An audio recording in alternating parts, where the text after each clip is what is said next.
So tonight I'm going to record an updated setup video of my traveler's notebook. This is A6 size.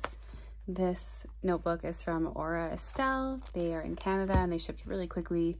This specific product is called the Scarlet Traveler's Notebook Perfect Fit, and the color is Green-Eyed Forest.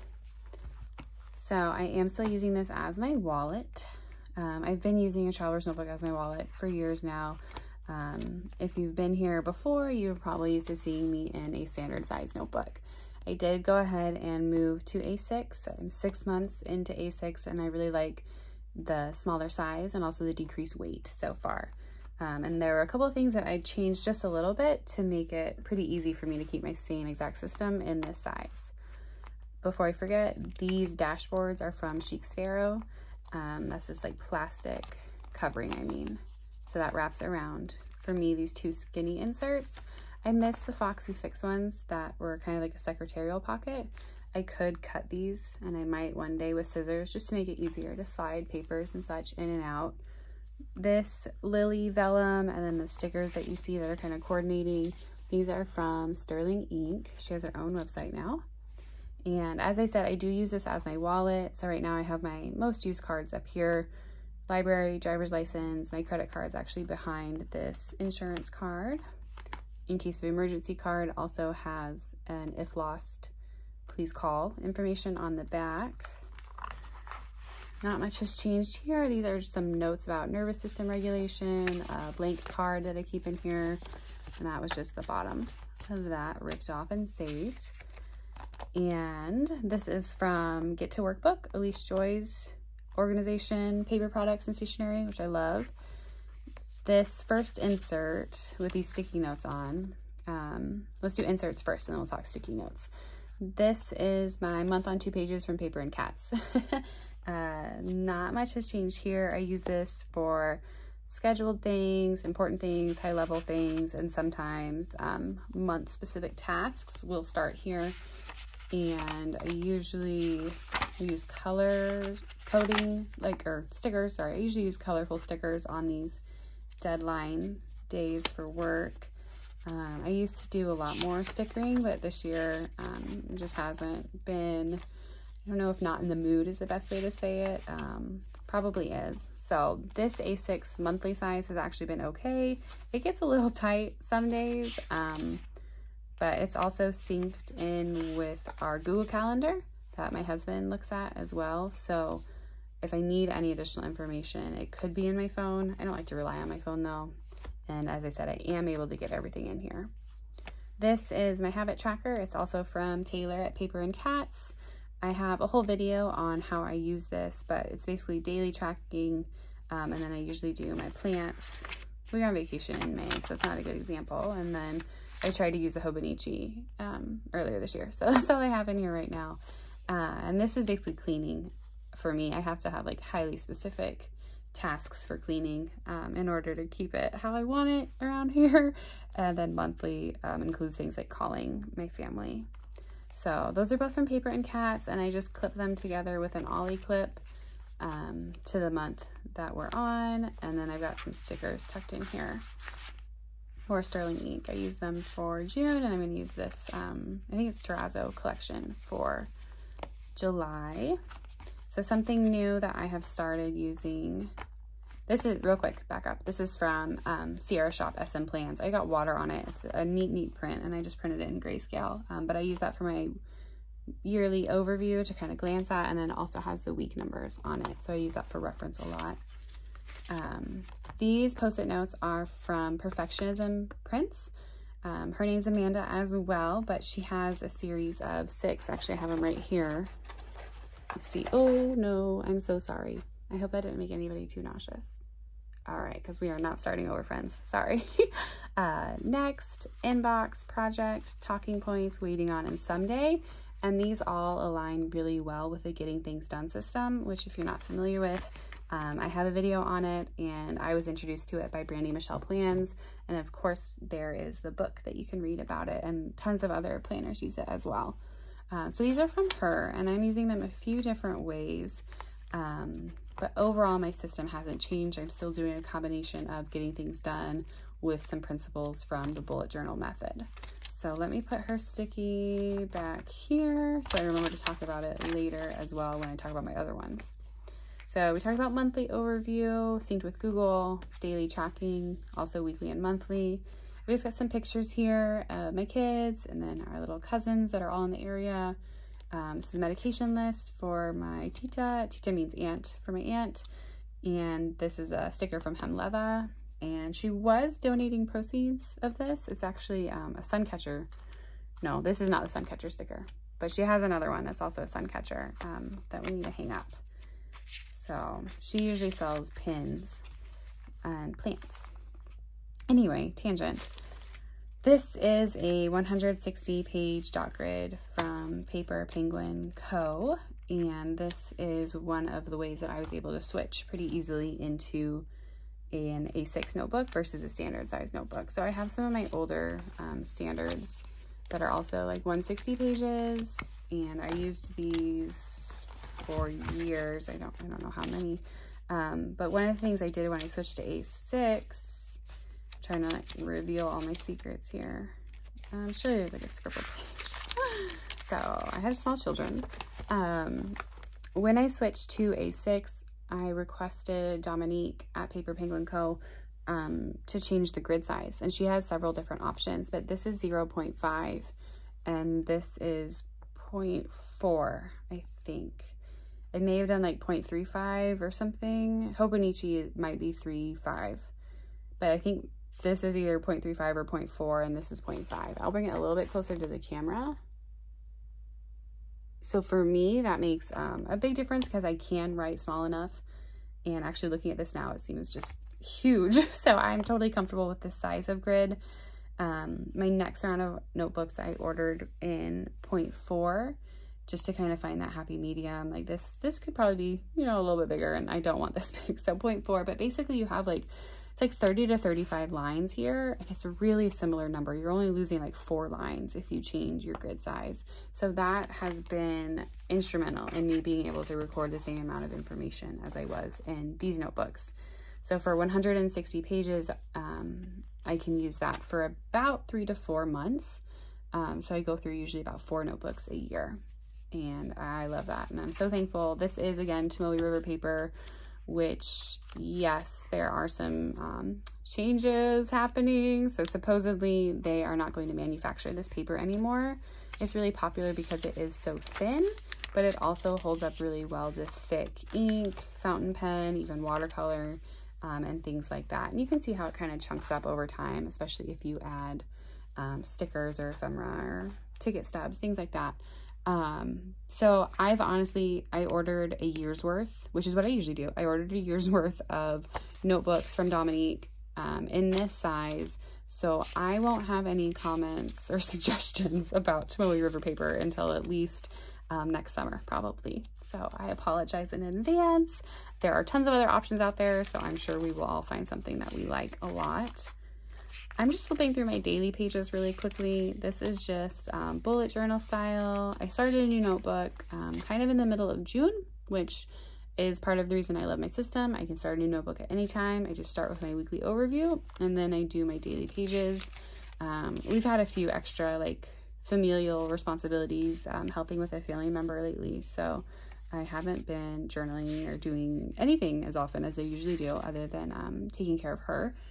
And that's why this is kind of scant, maybe. But yeah, daily pages are bullet journal style. I have a lot of other videos that kind of talk about my daily routines. And then as we move into July, I'll do my monthly review, which has its own video, and I'm working on the blog for that right now. And then I just start the next week. And that's how I work from the front of the 160-page notebook. I do use blotting paper. This is the same sheet of blotting paper I've been using probably for years. I just cut it down to fit A6 size, but it works really well. I can write in fountain pen, and then I can just kind of immediately close the notebook and not worry about it smearing. I still smear sometimes, it's just part of it, but I'm right now using a Pilot Vanishing Point in an extra fine nib, but I busted my nib in March of 2020. It still writes. It writes a little bit thicker than it did originally. This is just an example of like my cheapness. Like until it stops writing, it's going to be hard for me to replace it. But then as a backup, I usually carry a Pilot Juice 0.38. These are just all over my house and all over my bags as well. And they put out a really similar line weight. Now that it's busted, the 0.38 is a little bit thinner. And the ink I use is Noodler's Heart of Darkness. So I've been using that one for a long time and I really like it. Back to the actual notebook. In the back of the notebook, same thing I've been doing for a while. I have some action categories that I'm not going to show off right now, but I can show you in my reference notebook. So action categories are for me based on the Getting Things Done system. So these are lists that I'm going to review at least weekly, and it helps me kind of batch tasks. So if I have something to do with the kids or something to do with work, like I just build this list of things to do like with the kids or things to do for work. So when I sit down to do like freelancing work, I can get it all done and kind of stay in that mindset. So that just kind of helps me be more efficient, and it also helps me prevent my daily to-do list from getting so long that it's not like I'm not going to do all of that. It can wait for the weekend or the next time I do my weekly review, so I bump it to one of these lists. So that is the last, I think 9 pages in my 160-page notebook. And then I use the pages preceding it for just like random lists that are short term. So like backyard wish list. This is like a takeout order, actually. When we were on vacation, I had a lot of like little scribbles back here of either directions or just things to note or instructions for the parks, things like that. So that is that 160-page notebook. These are the sticky notes from Perfectionism prints. So for me, I've been using these as like brain overflow and overload. So this inbox one, a lot of it was stuff that I wasn't ready to decide. I was like, is this going to be a project? Am I actually going to do this now? Do I care enough to do this now, or can it wait? Or is it something that's like in August, like the middle of August, and I just need to kind of keep that on my mind but not lose it for August, but it also doesn't really fall into any of my weekly review categories. So everything on here except for this birthday thing has been transferred to, transferred to one of my other lists, or done or canceled. So in reality, I could put this like just with my action categories, because I know that I will review that weekly. I'll catch that note about making Hollow Hollow for my husband's birthday. Or I could put it on like my husband's page, but that has stuff that like I want to talk to him about. So I don't really want to put my birthday idea for him on that page. But yeah, as I said, these were things that were either like multi-step projects, and I wasn't sure when I was going to get to them. So I just left that kind of up front and center instead of like cluttering up my daily page with things I wasn't going to do. Similarly, this next one I made on a day that was just had a bunch of ideas, like things that I wanted to do, but I knew that I wasn't going to do them until the weekend. And I guess that's probably like the biggest flaw of how I bullet journal, or how I choose to plan, is that, you know, today's Monday, I'm writing things down. If I want to do something on Wednesday or Thursday, I have to trust myself to either review this weekly overview and add it here, or if it's a bunch of things that I know are just going to wait for the weekend, I can put it on a post-it note like this, and then I'll just tuck it, you know, back here, because it truly can wait for the weekend. I don't need to see this, but I know that when I turn this page, it will be there ready for me. And I do use my planner every day, so I know, you know, by the weekend I will get to this page, so I'm not worried about forgetting that. This one I made, someday I will find. I added in this comma and that I will find, because that's stuff that I can't find right now. So sometimes it helps me to just kind of jog my mind and be like, oh yeah, I'm looking for that. And then you'll think of like somewhere else to look. So hopefully we'll find those things. And then these were talking points, which I also have, you know, here. Like I said, I have things that I want to talk to my husband about at a certain time. But again, these are things that can wait for weekly review or can wait for the weekend. So I had some things that I needed to talk to my mom and also my husband about that couldn't wait for the weekend.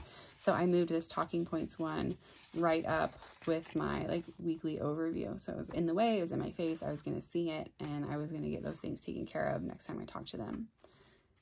I hope that explained those well, because I do love them very much. They've been really helpful as we've had just extra things going on and extra things on my mind lately.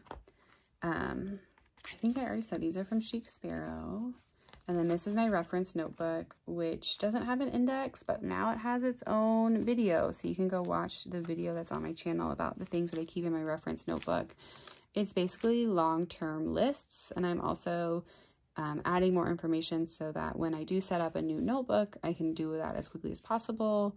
I was always copying my monthly review from like previous months. These are kind of like prompts I do for a little bit of journaling right here, and I was just copying that from the previous month, but instead of having to go back and find that or go back and get like the previous notebook that it was in, for example, I just got it all back here now. There's like private information up here, like emergency phone numbers, password hints, and then there's other like packing and medical information, Costco list, Home Depot and IKEA. We usually have like a post-it note of something to get from there, and like new trails to try around us is that little guy. I've got some extra stickies and flags, and then these are just notepad and old post-it notes. So this is one more Perfectionism prints post-it note. This one says megalodon fossils, which is like a prehistoric shark. My son really wants to see them. I have no idea what that would involve and how far away that would be. So that's kind of definitely a someday thing. Someday I will sit down and research what kind of project or adventure or trip that will be. This is from Brandi Kincaid, and I have some of her other stuff right here. I'm gonna show you her name. I'm so sorry I bumped it, guys. I'm out of YouTube practice, so we're just gonna post this one and go. But that's from Brandi Kincaid. It's a sticker, but I have commitment issues, so it's like taped on. This is the Getting Things Done flow sheet from Perfectionism Prints. I just printed it on Vellum. I love that. Notepad from One Canoe 2, some sticky, just a gift card with washi tape, my COVID vaccination, a receipt, a ruler, stamps. This is, let me see if I can open it up. This is from Peanut Planner Co., and I use it for a yearly overview of health tracking, primarily for me, and then thankfully, actually, it's been a pretty calm year, so I'm actually using just one for the family of 4 of us. So this is probably like the tricky part where this doesn't quite work as my wallet, but I'm just making it work. I have my like backup Visa card and a donuts reward coupon thingy, so extra cash. I think that's my AAA card, and then a rare disease card, and then my Target card, which I've almost figured out how to use the app, so that's one less card. And the cool thing about this planner is that you can change, watch, I won't be able to do it on camera because I've actually never done it. You can change how far this comes out so that you could fill it up even more and be able to still get the popper in the clasp. And I'm not going to do it on camera because it's going to result in me like making a mess, but you would twist it a little bit to kind of slide it through. So this is working fine, I would say. The pen loop is elasticized, so I like that, but then again I don't, just because you know, over time that elastic breaks down more quickly than a leather would. But overall I think it's a solid planner.